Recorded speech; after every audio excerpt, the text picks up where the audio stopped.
Hello friends, आज हम पढ़ेंगे गणित में कोण के प्रकार। पिछली बार हमने पढ़ लिए थे कोण और रेखा, रेखाखंड और किरणों के बारे में, और उन्हीं किरणों से बने हुए कोण के बारे में भी हमने पढ़ा था। अब कोण कितने प्रकार के होते हैं, अलग अलग तरह के होते हैं, किस तरह से वो बनते हैं, क्या उनके अंदर अलग अलग विभिन्नताएं होती हैं, वो हम आज पढ़ेंगे।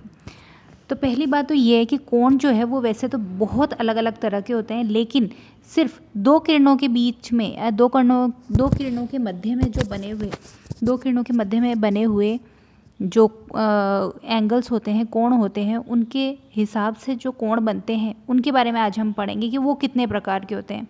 वैसे तो कोण जो है, जैसे कि दो कोणों को मिलाकर कितने तरह के कोण बनते हैं, पूरक, समपूरक, वो भी आपने पढ़े होंगे। 5th क्लास से हम ये पढ़ते हुए आ रहे हैं। उसके अलावा भी कई तरह के कोण होते हैं, जैसे कि दो रेखाएं जब आपस में एक दूसरे को प्रतिच्छेदित करती है, इंटरसेक्ट करती है, तो उनसे बने हुए कोणों को भी हम पढ़ते हुए आए हैं। लेकिन आज हम सिंपल दो किरणों के मध्य में कितने तरह के कोण बन सकते हैं उनके बारे में पढ़ेंगे। तो लेट्स गेट स्टार्टेड। वैसे तो हम किरणों को हम या एंगल्स को अलग अलग तरीके से हम पढ़ने के तरीके देखते हैं। एक तरीका आप ये भी देख सकते हैं कि हम चित्रों के माध्यम से हम इसको पढ़ सकते हैं। इस तरह से भी आप याद रख सकते हैं, और उसके अलावा इस तरह से भी आप एक चार्ट बनाकर भी याद कर सकते हैं। लेकिन जो मेरा फेवरेट तरीका है, जो मैं बेसिकली याद करने के लिए प्रेफर करती हूँ, वो है ये वाला। इस तरह से आप अपने शॉर्ट नोट्स बनाइए रीड के, और जैसे जैसे हम आगे बढ़ते जाएंगे वैसे वैसे इस तरह से शॉर्ट नोट्स बनाइए। काफ़ी इजी तरीका है और काफ़ी हेल्पफुल रहेगा। जैसे ही एक पन्ने में आप एक टॉपिक को इस तरह से लिखेंगे, तो जैसे ही आप कोई चीज़ भूलते हैं, फट से उसको या रिवाइंड करने की कोशिश कीजिए। हर चीज़ अगर लिख कर जैसे याद करेंगे तो वो तो ठीक है, लेकिन कुछ चीज़ें सस्पेंस में रहे, कुछ चीज़ें हम दिमाग लगाने की कोशिश करें तो हमें ज़्यादा याद रहता है। जिस तरह से ये हमने एक चार्ट बनाया, तो इस चार्ट के माध्यम से जैसे हमने शॉर्ट नोट्स बनाए हैं लेकिन पूरी बातें नहीं लिखी है, तो उस तरह से हम रिवाइंड करेंगे कि आखिर इसमें ऐसा क्या है, तो हमारे एक कॉन्शियस माइंड जो है वो वर्क करना स्टार्ट करेगा। तो इस तरह से भी आप ट्राई कीजिए अगर आपको ये बेटर लगता है तो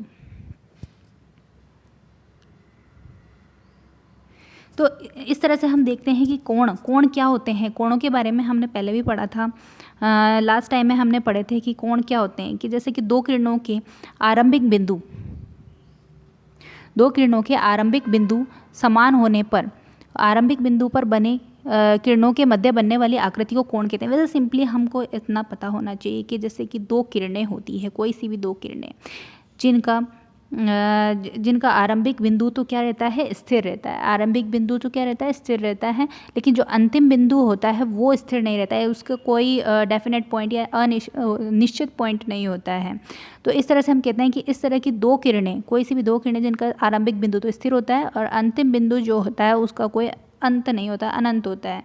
तो इस तरह की दो किरणों के मध्य में, इस तरह की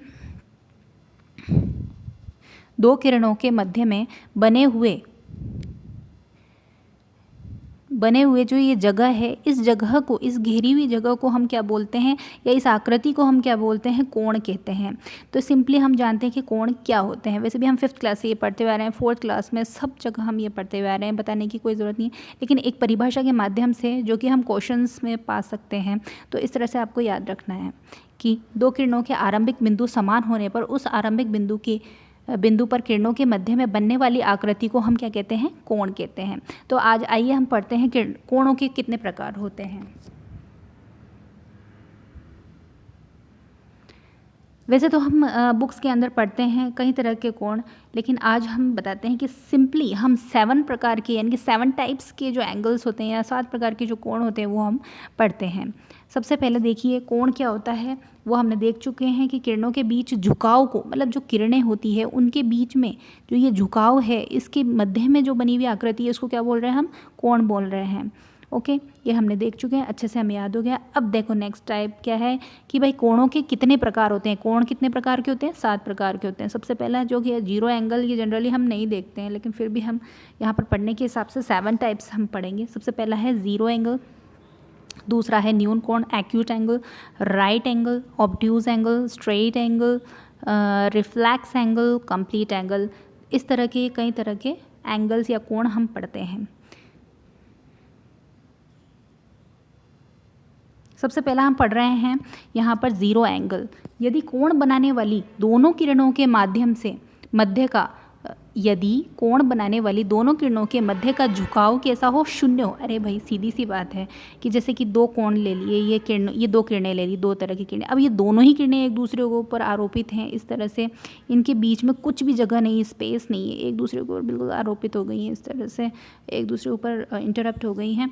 तो इस तरह के बीच में कोई जगह ही नहीं है, स्पेस ही नहीं है, तो सीधी सी बात है इनके बीच में एंगल कितना बनेगा, शून्य बनेगा, ज़ीरो बनेगा, तो ज़ीरो एंगल कहेंगे। ठीक है, नेक्स्ट वन हम पढ़ेंगे एक्यूट एंगल। ये हम पढ़ते हुए आ रहे हैं कि जितने भी एंगल्स हैं उनमें ये सबसे छोटा वाला एंगल होता है। जैसे कि ये होता है हमारे पास इस तरह का एंगल जो कि 90 डिग्री से, अगर हम जैसे हम डी वगैरह जो नापने के लिए यूज़ में लेते हैं उसमें आता है एक सीधा एंगल आता है 90 डिग्री एंगल, बिल्कुल स्ट्रेट एंगल। उससे जो थोड़ा सा कम बनता है, उसके अंश से जो छोटा बनता है वो तो क्या कहलाता है, एक्यूट एंगल। लेकिन ये किससे बड़ा होता है, 0 डिग्री से तो बड़ा होता है, लेकिन 90 डिग्री से कैसा होता है, ये छोटा होता है। ठीक है, तो इसको बोलते हैं हम एक्यूट एंगल या न्यून कोण।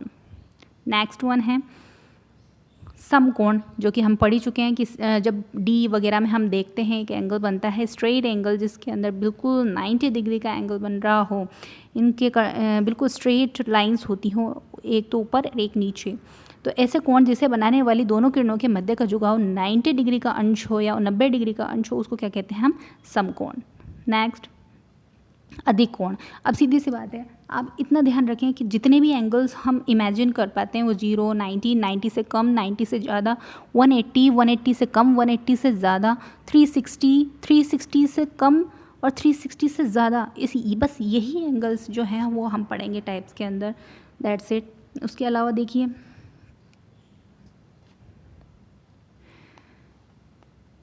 ये है ऑब्ट्यूज एंगल, अधिक कोण। ऐसा कोण जो 90 डिग्री के अंश से तो बड़ा हो परंतु 180 डिग्री अंश से या कि 180 डिग्री के अंश से छोटा हो, उसको क्या बोलते हैं, अधिक कोण बोलते हैं। ये देखिए 90 डिग्री हमने पढ़ा इसके अंदर, इस 90 से थोड़ा सा बड़ा अगर हमें मिल जाए तो उसके बोलते हैं हम अधिक कोण। लेकिन किससे छोटा है ये, 180 डिग्री के अंश से छोटा है।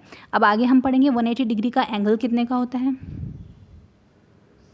ये आ गया साहब। अब इसके अंदर आया ऋजु कोण या सरल कोण, इसको हम सरल कोण भी बोलते हैं। और ये 180 डिग्री का जो अंश होता है, जो हमने पढ़ा 90 डिग्री, उसका जस्ट डबल वाला कौन सा हो गया, 90 × 2 180। ये जो जस्ट डबल वाला स्ट्रेट जो ये पाया गया है, इसको बोलते हैं हम 180 डिग्री, या इसको बोलते हैं हिंदी में स्ट्रेट ऋजु कोण, सरल कोण और स्ट्रेट एंगल इन इंग्लिश में। ठीक है, इसका मतलब क्या है, ऐसा कोण जिसे बनाने वाली दोनों किरणें एक दूसरे की विपरीत दिशा में हो।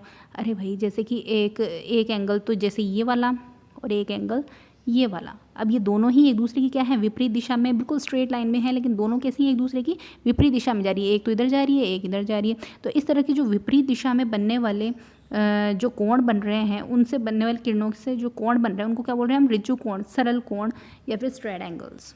नेक्स्ट वन हम देखेंगे इसके अंदर बृहद कोण। अब हमने जो नेक्स्ट टाइप पढ़ा था, अभी तक तो हमने 90 से कम, 90 से ज़्यादा पढ़ा, 180 के एक दायरे के अंदर की बात की थी। अब हम बात कर रहे हैं 360 वाले दायरे के अंदर, जिसके अंदर 180 डिग्री से थोड़ा सा बड़ा होता है लेकिन 360 से कम होता है, उसको बोलते हैं हम रिफ्लैक्स एंगल। कई बार अलग भी बताते हैं इसको, लेकिन वो सेम ही चीज़ है। बृहद कोण और रिफ्लैक्स एंगल जो है वो बिल्कुल सेम है। इसके अंदर क्या होता है कि 360 डिग्री से तो कम हो, लेकिन 180 डिग्री से क्या हो, ज़्यादा हो।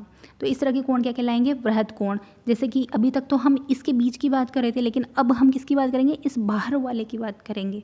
Okay, next one. उसके बाद आता है कंप्लीट एंगल। अब भाई जैसे कि हमने ज़ीरो कोण पढ़ा था, जब किरणें एक दूसरे ऊपर अध्यारोपित थी अंदर की तरफ, तब तो 0 डिग्री बना, उनके बीच में स्पेस नहीं था। अब क्या हुआ, ये जो किरण है वो क्या करी, पूरा यूं घूम के वापस कहाँ आ गई, इसी जगह पे आ गई। तो जब ये पूरा एक चक्कर काट के जब आ जाए तो ये पूरा एक क्या है, गोलाकार को पूरा कर ले, तो उसके अंदर आ जाता है 360 डिग्री एंगल। तो 360 डिग्री एंगल को बनाने के लिए जो ये पूरा संपूर्ण कोण होता है, इसको बोलते हैं हम कंप्लीट एंगल या संपूर्ण कोण बोलते हैं। तो इसकी परिभाषा भी देख लीजिए, यदि कोण बनाने वाले दोनों किरणों के मध्य का झुकाव 360 डिग्री का अंश हो तो ऐसे कोण को क्या बोलते हैं हम, संपूर्ण कोण। बस सीधी सी बात है। ये 7 टाइप्स जो हमने पढ़े हैं वो सिंपली एक कैसे हैं, किस तरह के हैं भाई, हाँ 0 डिग्री, 180 डिग्री और 360 डिग्री, 3 तो ये, उसके अलावा 0 से ज़्यादा, 90 से कम, ओके, उसके बाद 180 से ज़्यादा, 180 से कम, 360 से कम, इस तरह के हमने 7 टाइप हमने पढ़ लिए हैं। तो ये तो थे कोणों के प्रकार। Thank you so much. अगली बार हम इसका नेक्स्ट टाइप्स जो कोणों के होते हैं, जैसे कि 2 कोणों को मिलाकर कितने तरह के कोण बनते हैं, कम और ज़्यादा, वो हम नेक्स्ट वीडियो में लेके आएंगे। Thank you.